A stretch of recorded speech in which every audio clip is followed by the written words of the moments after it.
Namaskar, good morning, my dear viewers. Today I am going to discuss the very important topic on the basis of tourism.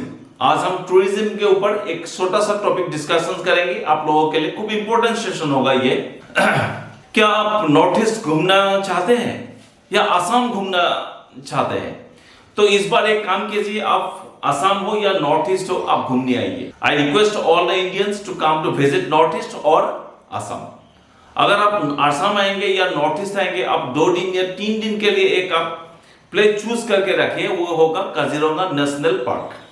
अगर आप north east घूमने आए और असम घूमने के बाद अगर आप काजीरंगा नेशनल पार्क घूमने नहीं गए तो आप बड़े मिस करेंगे, यानी कि आपका जो ये जर्नी होगा ये सुना सुना लग जाएगा। सो इसीलिए एक प्लान कीजिएगा, कितना खर्चा आएगा, कहाँ जाना पड़ेगा, कौन सी कम्युनिकेशन है, इसका हिस्ट्री क्या है बैकग्राउंड में, और आप क्या क्या देख सकते हैं, इसके ऊपर आज हम डिटेल्स में आप लोगों के साथ डिस्कशन करेंगे काजीरंगा नेशनल पार्क के ऊपर। सो पहले तो Kaziranga national park 322 kilometre square का था, बाद अभी 1090 किलोमीटर है उसका टोटल एरिया। बहुत बड़ा एक पार्क है काजीरंगा नेशनल पार्क। सभी लोग तो जानते हैं Kaziranga, why Kaziranga national park is famous, because of one horn it's rhino. गेंडा है जो एक सिंग वाला गेंडा है। वर्ल्ड का सबसे बड़ा पॉपुलेशन कहां मिलते हैं? वो काजीरंगा मिलते हैं। अगर आप काजीरंगा आते हैं तो 20 number of rhinos, 30 number of population together आप देख सकते हैं। तो इसमें मेरा कुछ एक पिक्चर लगाया हुआ है, ये एक 1 हॉर्न राइनो का एक पिक्चर लगाया है, और यहां में एक वाइल्ड बफेलो है। इसमें काजीरंगा में आप मिनिमम 1000 टाइप्स ऑफ बर्ड्स आप देखने को मिलेंगे। और ये काजीरंगा जो है वो एक वर्ल्ड हेरिटेज साइट यूनेस्को द्वारा वाइल्ड बफेलो के लिए काफी फेमस है काजीरंगा। इसमें आप 1-2 बफेलो नहीं मिलेगा, आप लोगों को एक साथ 20 बफेलो, 30 बफेलो, 50 बफेलो एक साथ देते हैं, तब वो सिर्फ आपको देखना पड़ेंगे। अब देख सकते हैं यार। और एलिफेंट, मंकी हो, लायंस हो, टाइगर हो और डियर हो, बहुत सारा एनिमल है इसमें। और काजीरंगा जो है ना नेशनल ब्यूटी के लिए टॉप क्लास है। मैं आपको क्या बता सकता हूं, मैं आप यही बता सकता हूं कि आप जब तक काजीरंगा नहीं आएंगे तब तक पता नहीं चलेगा कि आप लोग क्या मिस कर रहे हैं। तो इसीलिए मेरा जो टॉपिक है उसका नाम भी मैंने दिया हुआ है let's go Kaziranga national park. तो ब्यूटी के ऊपर पूछिए मत। काजीरंगा का जो साइड में एक रिवर भी गया है, उसका name of the river is Brahmaputra river also. So there is a possibilities of आपका ब्रह्मपुत्र के भी आप देख सकते हैं। सो इसीलिए चलिए थोड़ा सा एक काम करते हैं, पहले काजीरंगा कैसे आया, एग्जिस्ट में कैसे आया, इसके ऊपर थोड़ा सा जो हिस्ट्री है मैं इन शॉर्ट में आप लोगों के लिए डिटेल्स में डिस्कशन करूंगा, ताकि आप लोगों को थोड़ा सा इंटरेस्ट लगे why Kaziranga is so popular and how it became exist. Kaziranga कैसे आया वजूद में। सो चलिए हिस्ट्री चलते हैं। अगर आप काजीरंगा का हिस्ट्री के ऊपर जानना चाहते हैं ना, तो 2 आदमी, एक है मेरी कर्जन और एक है Lord Curzon, viceroy of India British time का। इन दोनों के जो कॉन्ट्रीब्यूशन है आपको याद रखना पड़ेगा, क्योंकि एक रिटन है, एक हिस्ट्री है।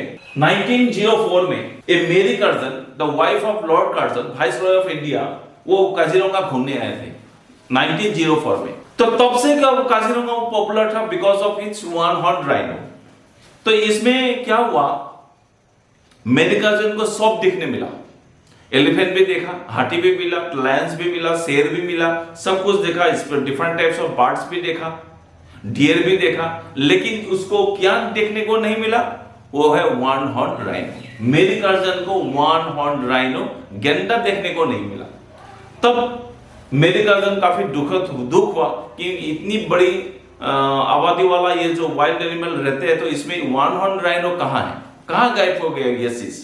तो इसीलिए उस टाइम में उसको पता चल गया है कि मेरी कर्जन को दी 1 horn rhino is in endanger, यानी कि 1 हॉर्न राइनो का जो एनिमल है वो काफी डेंजर में हो। ये पोचर शिकारी का काफी टारगेट में रहता है 1 हॉर्न राइनो। अभी भी कुछ साल पहले तक हम लोग को तो असम में तो काजीरंगा नेशनल पार्क एक साल में 19 ऐसे कुछ गेंडे को शिकारी ने शिकार कर दिया था, लेकिन अभी इस समय एट प्रेजेंट ये शिकार जो 9 व्हेल करके हो गया, पुनामुटी अभी पूरा स्टेबल है। अभी भी लगभग 2000 plus one horn rhino Kaziranga में मौजूद है। तब जब ये मेलिकार्जुन को पता चला कि ये जो वन हॉर्न राइनो है ये दे आर इन डेंजर, सो इसीलिए उसने लॉर्ड कार्जन को इसके ऊपर जाके कुछ बातचीत किया कि हम उस एरिया को हम लोग प्रोटेक्शन करना चाहिए ताकि ये जो वन हॉर्न राइनो है वो दुनिया में बच सके।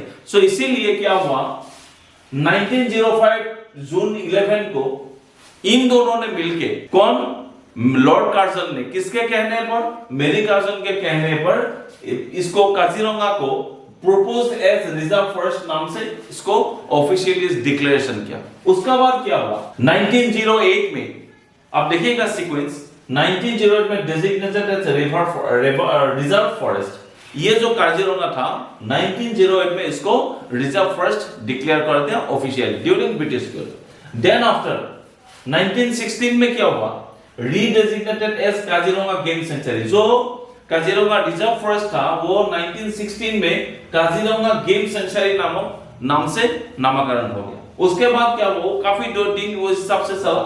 1958 में ये जो काजीरंगा गेम सेंचुरी उसको काजीरंगा वाइल्ड लाइफ सेंचुरी में इसको कन्वर्ट कर दिया उस टाइम की असम गवर्नमेंट ने। देन आफ्टर असम गवर्नमेंट ने क्या किया, to protect the one horn rhino, 1968 में स्टेट गवर्नमेंट ने एक एक्ट लाया और नेशनल पार्क का एक लेके ये जो काजीरंगा वाइल्ड लाइफ सेंचुरी है इसको renamed as Kaziranga national park. कौन सी ईयर में, 1968 ईयर में इसको काजीरंगा नेशनल पार्क नाम से रीनेम कर दिया। सो उसी के हिसाब से 1974 फरवरी 11 में सेंट्रल गवर्नमेंट ने also declared Kaziranga as national park.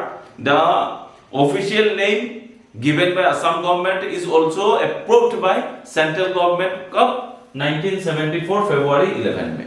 उसी हिसाब से 1985 में यूनेस्को ने वर्ल्ड हेरिटेज नाम से इसको सर्टिफाई भी किया।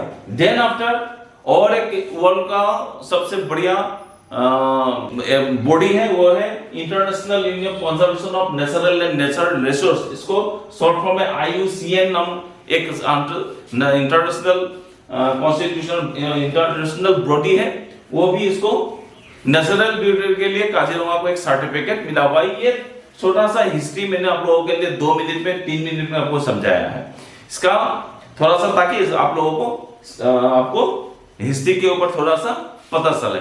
यानी कि आप जो हिस्ट्री है इसमें आप अगर थोड़ा सा अगर कंट्रीब्यूशन चाहे तो आप एक कंट्रीब्यूशन से मेलिकार्जुन और दूसरा कंट्रीब्यूशन है लॉर्ड कार्जन, इन दोनों का कंट्रीब्यूशन कोई नहीं भुला सकता because for Kaziranga national park. चलिए आज हम अभी डिस्कशन करेंगे काजीरंगा का लोकेशन, उसका बाद हाउ टू रीच काजीरंगा, आप कैसे काजीरंगा आ सकते। तो लोकेशन के हिसाब से असम में मिडिल ऑफ द असम यानी कि Naugaon district and Golaghat district के बीच में काजीरंगा नेशनल पार्क, ये वाला काजीरंगा नेशनल पार्क है। कहां, between the district of Naugaon and Kaziranga. इसके थोड़ा एक एरिया में 1090 किलोमीटर स्क्वायर, थोड़ा सा कार्बी आंगलॉन्ग का डिस्ट्रिक्ट भी अभी इसमें शामिल हुआ है। तो 3 डिस्ट्रिक्टों के बीच में काजीरंगा नेशनल पार्क अभी है। अभी इसमें एक पिक्चर देखिए, ये जो ग्रीन एरिया है, ये जो एरिया है ये पूरा का पूरा अभी काजीरंगा नेशनल पार्क है। अभी एट प्रेजेंट आप मैप में अगर देखना चाहते हैं तो ये एरिया वाला ये जो है ये कंप्लीटली क्या है, ये काजीरंगा नेशनल पार्क है, बहुत बड़ा काजीरंगा नेशनल पार्क है। अब चलिए आप कैसे काजीरंगा आ सकता है। काजीरंगा आने के लिए सभी रास्ते खुले हैं। आप रोडवे से भी आ सकता है, बाय फ्लाइट से भी आ सकता है और बाय ब्रह्मपुत्र रिवर से भी आ सकता है। तो इसमें कोई प्रॉब्लम नहीं है। एयरपोर्ट कनेक्टिविटी टॉप क्लास है और रोडवेज बढ़िया कनेक्टिविटी है। तो आप अगर दूसरा जगह से आ रहे हैं, अगर आप फ्लाइट में आ सकता है तो फ्लाइट में आप 3 एयरपोर्ट मिलेगा। एक एयरपोर्ट है गुवाहाटी गोपीनाथ बोरदले इंटरनेशनल एयरपोर्ट, दब कर लीजिए। उसका बाद है एक जोरहाट एयरपोर्ट है, उसका बाद तेजपुर एयरपोर्ट है। 3 एयरपोर्ट की कनेक्टिविटी आपको मिल जाएगा। अगर सपोज आप गुवाहाटी ड्रॉप करिएगा किया तो गुवाहाटी से काजीरंगा नेशनल पार्क का लगभग दूरी 212 किलोमीटर है। 4 आवर्स 18 मिनट्स आप प्राइवेट कार से आपको आ सकता है। उसके बाद अगर आप तेजपुर में ड्रॉप किया, तेजपुर एयरपोर्ट से तेजपुर आए तो ये 50 किलोमीटर है तेजपुर से काजीरंगा नेशनल पार्क। अगर आप जोरहाट एयरपोर्ट में आए तो जोरहाट से काजीरंगा नेशनल पार्क 111.6 किलोमीटर। तो यानी कि एयरपोर्ट कनेक्टिविटी बढ़िया है और ज्यादातर फ्लाइट क्या है गुवाहाटी में लैंड करते हैं, तो आप गुवाहाटी से भी आराम से गाड़ी लेके काजीरंगा नेशनल पार्क आ सकता है। यानी उसके बाद ट्रेन से भी कनेक्टिविटी बढ़िया है। अगर ट्रेन में आप गुवाहाटी में भी ड्रॉप कर सकते हैं और अदरवाइज आप गुवाहाटी से फिर जखलाबंधा तक एक स्टेशन है, यानी कि सिलघाट जंक्शन है, सॉरी सिलघाट स्टेशन है, सिलघाट में उतर जाइए या जखलाबंधा नामक स्टेशन में आप उतर जाएंगे, वहां से एकदम नजदीक में पड़ता है काजीरंगा नेशनल पार्क। यानी कि तीनों कनेक्टिविटी रेल, रोड और एयर और सी रिवर से भी आ सकता है। रिवर का थोड़ा वो प्रॉब्लम, वो अलग से आपको कम्युनिकेट करना पड़ेगा असम टूरिज्म के साथ, तो इसीलिए मैं रिवर से आप लोगों को बोलूंगा कि उसमें मत आइए। आप इन तीनों रेल हो, रोड हो और airport connectivity air by air आप आ सकते हैं, आराम से आ सकता है काजीरंगा घूमने के लिए। चलिए अभी हम डिस्कशन करेंगे कौन सी टाइम में आप लोगों को आना चाहिए, कौन सी टाइम में काजीरंगा आप आ सकते हैं। सबसे बेस्ट टाइम है नवंबर से मार्च, एवरी ईयर नवंबर से मार्च तक आप काजीरंगा घूमने आ सकते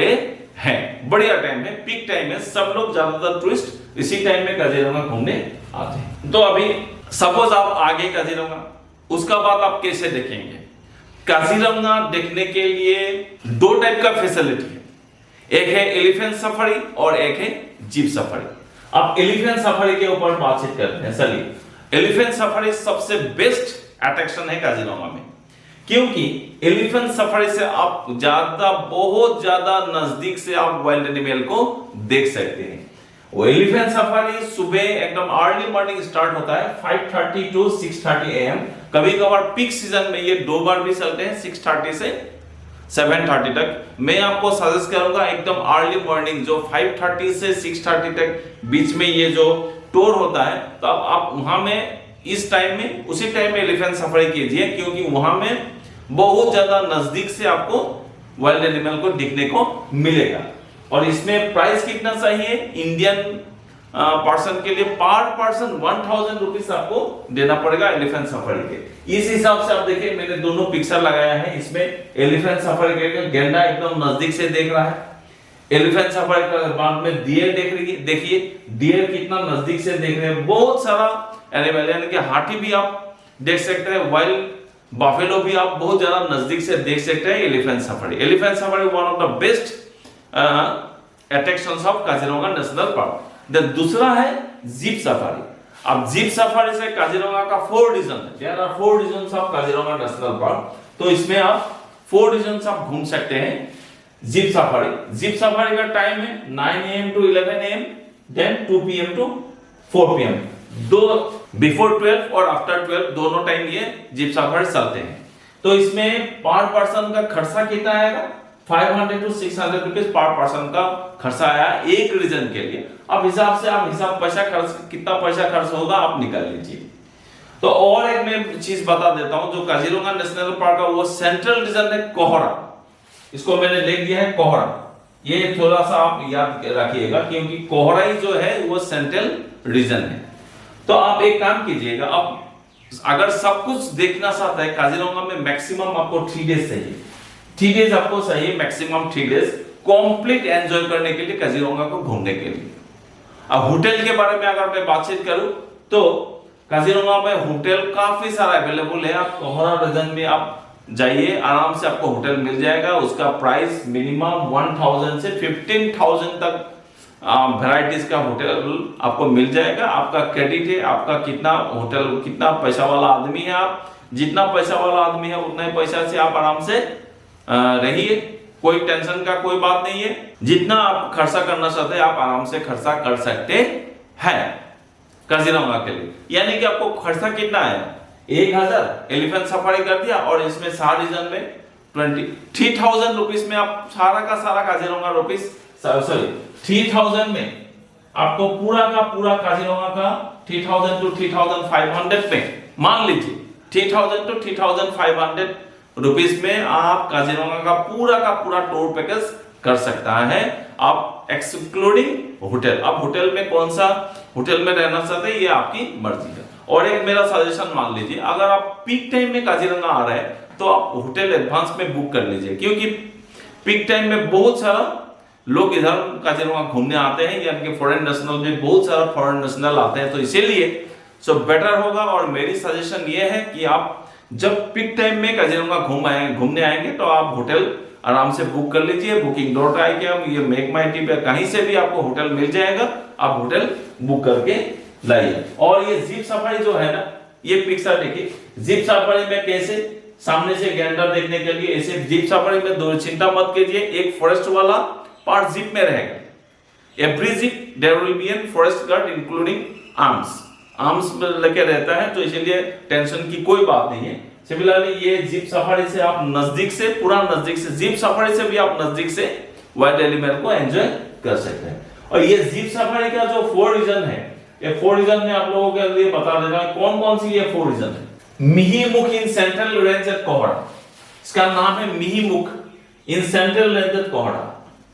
दोनों नेक्स्ट है Bagori in western range at Bagori, Bagori नाम का एक प्लेस है, वो वेस्टर्न रेंज में है। नेक्स्ट थर्ड में आगरटोली है in eastern range at Agratoli. Then Gorakati in Burapahar range at Golaghat. So इसमें ये जो 4 रीजन थे, आप चाहे तो एक बार स्क्रीनशॉट भी ले सकते हैं, मैं फिर से बता देता हूं। कोहड़ा है सेंट्रल रेंज, बागोरी है वेस्टर्न रेंज में, आगरटोली है ईस्टर्न रेंज में, Bagori western, Agratoli eastern and Gorakati in Burapahar area. तो ये 4 रीजन है आप लोगों के लिए जीप सफारी के लिए। सो चलिए दोस्तों, आज मैंने ट्राई किया, हिंदी में भी ट्राई किया। आराम से आइए, काजीरंगा घूमिए, मजा आएगा काजीरंगा आके। मैं आपको बता देता हूँ, सच में बता रहा हूँ, मैंने I have already gone 2 or 3 times to Kaziranga, फिर भी मैं जाता रहता हूँ। जब भी मुझे मौका मिलता है तो मैं तो काजीरंगा घूमने जाता ही, तो क्या मेरा घर से बहुत ज्यादा नजदीक है, वह ज्यादा डिस्टेंस नहीं है, मिनिमम 100 किलोमीटर होगा शायद मेरे हिसाब से काजीरंगा के लिए। इसीलिए I request all of you to visit Kaziranga. आप काजीरंगा आइए, देखिए और मुझे कमेंट कीजिएगा। अगर आप काजीरंगा घूम आने के बाद सचमुच में अच्छा लगा तो मुझे एक बार कमेंट जरूर कीजिएगा। चलिए फिर से एक टॉपिक लेके मैं आ रहा हूं 2-1 दिन में, तब के लिए आप खुश रहिए, आराम से रहिए, बढ़िया से रहिए, एंजॉय कीजिए। Till then bye bye, take care.